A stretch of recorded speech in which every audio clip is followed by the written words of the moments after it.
Hello mga kaani, kumusta? Welcome to Noji TV. So medyo matagal po tayong hindi nakapag-upload. Busy lang tayo ng konti sa ating mga araw-araw na gawain.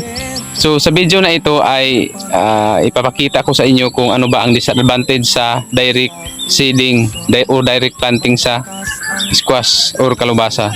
So ito ay base po lamang sa aking sariling karanasan. Depende sa iba kung ano ang kanilang mga na-experience. Pero ito ay sa akin lang. Kaya kung interesado ka sa video na ito, panoorin mo hanggang sa dulo. Let's go! Dalawang paraan ang pagtanim sa kalabasa. Pwede itong i-direct planting or pwede rin siyang ilipat tanim. Sa paraan na ito ay ginawa ko ang direct tanim.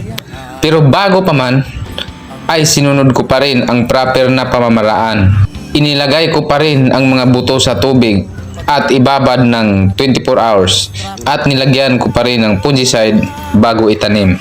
So hito na mga kaani, sinubukan ko ang pag-direct tanim. Hindi rin sumabay sa akin ang panahon.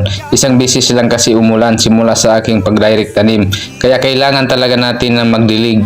So kung tingnan nyo ang resulta, marami ang hindi nabubuhay at hindi rin sabay-sabay ang pagtubo. At may mga iba rin na hindi talaga nabubuhay.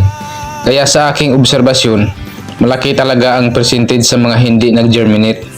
Kaya ang ginawa ko ay nag-replant ako ng galing sa seedling tree.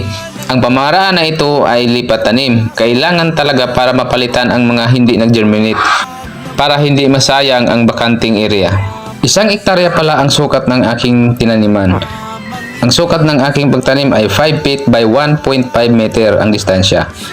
Kaya may estimated na 3,000 seeds ang aking itinanim.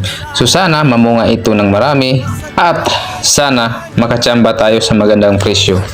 So abangan nyo ako guys sa susunod na yugto sa aking pagtatanim. So yun lang mga kaani, sana ay may natutunan kayong konti sa aking video. Maraming salamat sa panonood, hanggang sa susunod.